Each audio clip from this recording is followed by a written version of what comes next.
Bonjour, bonsoir ou bon rattrapage si vous êtes en retard sur mes vidéos, on sait jamais.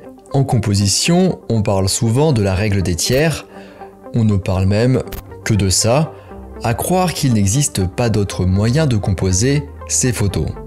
Alors aujourd'hui, je vais briser la routine et vous parler de l'espace négatif. Ce qui est bien avec cette technique, je la mets entre guillemets car comme on le verra, ce n'est pas vraiment une technique de composition.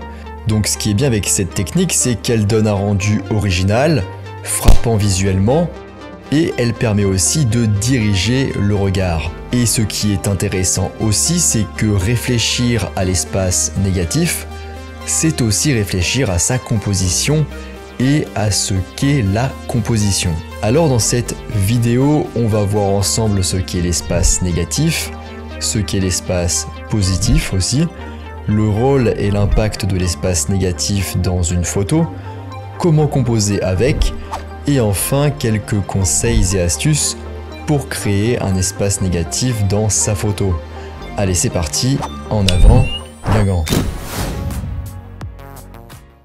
Avant de commencer cette vidéo, je vous rappelle que vous pouvez retrouver mon guide gratuit sur les bases de la photo, ainsi que ma formation gratuite sur le même sujet en description de cette vidéo.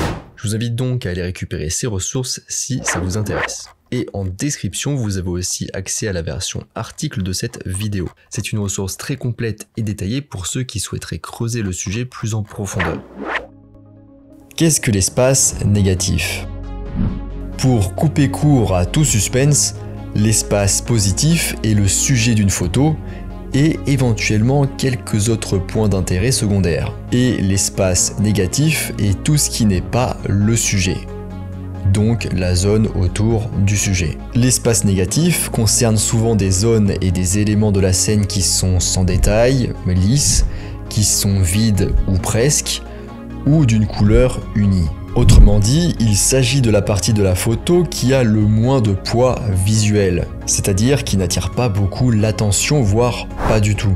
Voici un exemple très schématique. La zone bleue est l'espace négatif, et l'espace positif sont les trois petits objets qui d'ailleurs suivent la règle des impairs. On parle aussi parfois d'espace de respiration, en particulier lorsque le sujet est une personne ou un être vivant. En photographie, l'espace négatif est souvent constitué d'éléments comme l'eau, le ciel, un mur, du sable, du brouillard, de l'herbe, etc., etc. Tous les éléments que je viens de citer ont quelque chose en commun, c'est qu'ils ont tendance à se fondre facilement dans le décor. Un ciel clair, un mur blanc lisse, ou une étendue de sable n'accroche pas le regard. L'espace négatif n'est pas forcément lisse et vide cependant. Il peut aussi être une zone souvent homogène avec des motifs, des éléments qui se répètent, des objets texturés, etc., etc. La seule condition pour qu'il soit toujours négatif et qu'ils ne doivent jamais attirer plus le regard que le sujet. Dans cette photo, l'espace négatif est un peu plus chargé que dans les précédents exemples, avec ce bâtiment vitré, mais il n'accroche pas plus l'œil que le sujet pour autant, la personne qui marche. L'espace positif, le pendant de l'espace négatif. La photographie est un jeu d'ombre et de lumière, mais aussi un jeu d'espace négatif et d'espace positif. L'espace positif est tout le contraire de l'espace négatif. Il attire le plus l'œil, souvent en premier, ou du moins le plus longtemps. L'espace positif est la zone d'une photo qui comprend le sujet principal, accompagné éventuellement d'éléments intéressants supplémentaires, mais secondaires cependant. Dans cette photo, il y a beaucoup d'espace positif. Les bâtiments, les arbres, les voitures et même les nuages avec leur texture, mais très peu d'espace négatif. Un peu de ciel bleu et un bout de plage. L'espace positif peut être les visages, les personnes, les bâtiments, la faune et la flore, les montagnes, etc., etc. L'un n'est pas meilleur que l'autre. En photographie, l'objectif est de combiner les deux types d'espace pour créer une composition équilibrée ou non, comme on le verra après. L'espace positif est en général placé selon une règle de composition, comme la règle des tiers, le nombre d'or, le triangle doré, ce genre de choses. Ou il est placé grâce aux lignes directrices. L'arbre et la balançoire sont les sujets, ils sont placés sur 2 points de force de la règle des tiers et attirent toute l'attention. Ils représentent donc l'espace positif. Les 5 autres arbres à l'arrière-plan attirent aussi l'attention, mais dans une moindre mesure. Ce sont d'autres éléments secondaires de l'espace positif. Les autres parties sont des espaces négatifs, même si elles contiennent des éléments. Rôle et impact de l'espace négatif sur une photo. L'espace négatif permet de structurer une photo, de produire des compositions plus claires et distinctives. L'œil humain reconnaît les formes simples et claires, et la respiration qu'offre l'espace négatif autour du sujet permet à sa forme d'apparaître sans interruption, de lui donner une présence et un rôle plus important dans le cadre. Une autre mécanique qui renforce le sujet est le fait que les espaces négatifs concentrent le regard sur des espaces plutôt que sur d'autres. Que ce soit un couple le jour de leur mariage entouré d'un ciel bleu dégagé ou une fleur rouge entourée d'un espace vide composé d'herbes floues, votre spectateur s'intéressera plus directement à votre sujet. L'espace négatif a aussi un impact sur l'ambiance et l'histoire. Il peut par exemple créer un sentiment de calme, de tranquillité, de détente ou encore de contemplation. Mais l'espace négatif peut aussi ajouter un sentiment de solitude ou de désespoir. Il peut être sombre, triste, voire mélancolique, en particulier dans les images en noir et blanc. L'espace négatif peut aussi servir tout simplement de contexte. Et enfin, l'utilisation d'espaces négatifs peut vous aider à souligner la taille du sujet que vous photographiez, en faisant donc rentrer plus d'éléments dans le cadre et permettant de faire une comparaison de taille. Comment composer avec l'espace négatif ? L'espace négatif est un élément naturel présent dans la plupart des scènes, et il est donc présent dans presque toutes les images. Ainsi, l'espace négatif n'est pas une règle de composition à proprement parler. Dans cet exemple, on a une photo plutôt classique, et sans spécialement le vouloir, on se retrouve avec un espace négatif. Le ciel bien bleu et lisse. Ce qui est normal car les espaces négatifs sont naturellement présents dans les scènes que vous photographiez, comme je vous le disais. La façon classique d'utiliser l'espace négatif est de trouver l'équilibre avec l'espace positif pour donner un sentiment d'harmonie à votre photo. Pour ce faire, vous devez vous assurer que votre sujet et l'espace négatif ne se font pas concurrence en termes de poids visuel. Cette quantité d'espace négatif nécessaire à l'équilibre varie en fonction de plusieurs paramètres, comme le sujet, l'arrière-plan, la composition, l'histoire, etc., etc. Concrètement, retenez que l'espace positif est plus lourd visuellement et l'espace négatif est plus discret, plus léger visuellement. Par conséquent, pour obtenir un équilibre, l'espace positif doit occuper une zone plus restreinte et l'espace négatif peut occuper plus d'espace sur la photo. Certains photographes appliquent la règle de l'espace 2 pour 1 qui consiste à avoir environ 2 zones d'espace négatif pour une zone d'espace positif.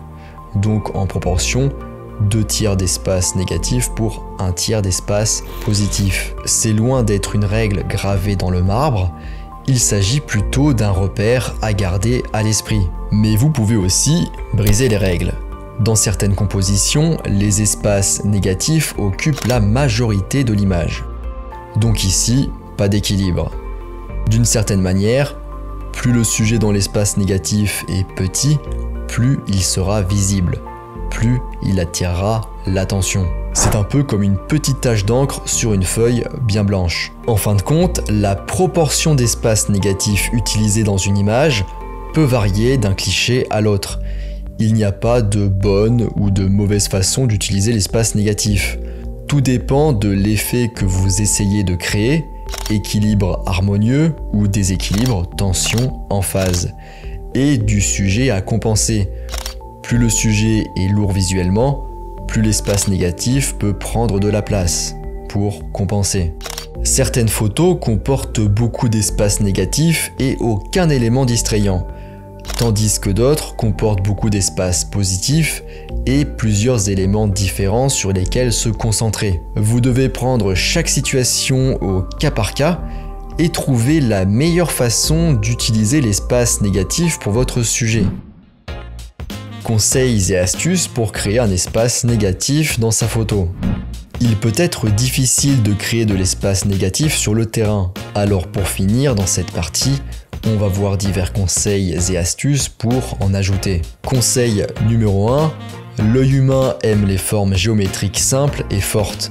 Si vos formes sont minimales, vous n'aurez peut-être même pas besoin d'un sujet évident dans le cadre. Deux espaces négatifs qui s'emboîtent parfaitement peuvent suffire à créer une image saisissante. Conseil numéro 2, bien que vous puissiez en tant que photographe orienter les choses en modifiant la distance focale, la perspective et le cadrage, ne forcez pas les choses.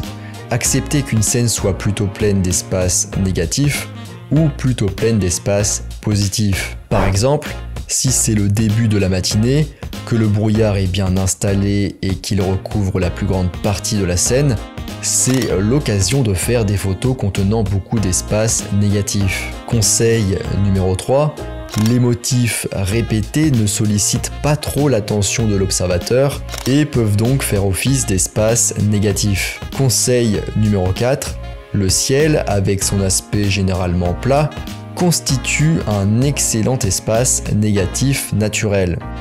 Pour faire entrer plus de ciel dans votre photo, essayez de changer d'angle. Baissez-vous et orientez votre appareil photo vers le haut, en contre-plongée. Conseil numéro 5, convertir sa photo en noir et blanc a le pouvoir de transformer une zone autrefois chaotique, l'espace positif, en espace plus tranquille, en espace donc négatif. Si vous passez en niveau de gris, vous simplifiez la photo parce que vous enlevez la couleur et vous rendez certaines zones plus homogènes et légères. Conseil numéro 6, décalez votre sujet du centre. Quand vous utilisez cette technique, orientez avec soin votre sujet et notamment son regard. Si votre sujet regarde dans le cadre, il peut sembler paisible et détendu, alors que s'il regarde hors du cadre, il peut sembler tendu et distrait, ou donner un air de mystère à l'image. Aucune des deux orientations n'est meilleure. Utilisez celle qui est cohérente avec ce que vous souhaitez retranscrire dans votre photo. Cette technique de décalage et d'espace négatif fonctionne bien aussi avec les sujets en mouvement. Dans ce cas, laissez de l'espace devant lui.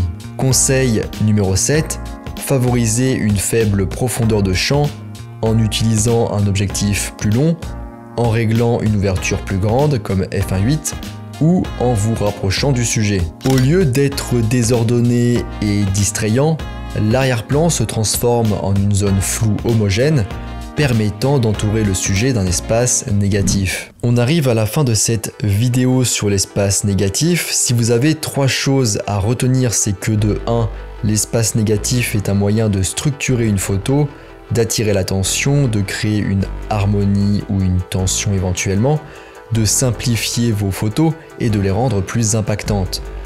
2, l'espace négatif n'est pas nécessairement un espace vide, même si c'est dans cette configuration qu'il est le plus efficace. Il peut aussi s'agir d'une zone homogène ou qui a moins de poids que le sujet, l'espace positif. Et 3, ne forcez pas si la situation ne se prête pas à l'utilisation de l'espace négatif. Je vous rappelle que vous pouvez retrouver mon guide gratuit sur les bases de la photo ainsi que ma formation gratuite sur le même sujet en description de cette vidéo. Je vous invite donc à aller récupérer ces ressources si ça vous intéresse. Et en description, vous avez aussi accès à la version article de cette vidéo. C'est une ressource très complète et détaillée pour ceux qui souhaiteraient creuser le sujet plus en profondeur. J'espère que cet épisode vous a plu. Si c'est le cas, vous pouvez mettre un j'aime, vous abonner, voire commenter ou encore partager pour me soutenir. Si vous faites au moins l'une de ces actions, ça permet de donner plus de visibilité à cette vidéo, à la chaîne de manière générale et moi ça me permet de continuer, donc merci à tous ceux qui jouent le jeu. Moi je vous laisse ici à vos espaces négatifs et je vous dis à bientôt sur les internets mondiaux.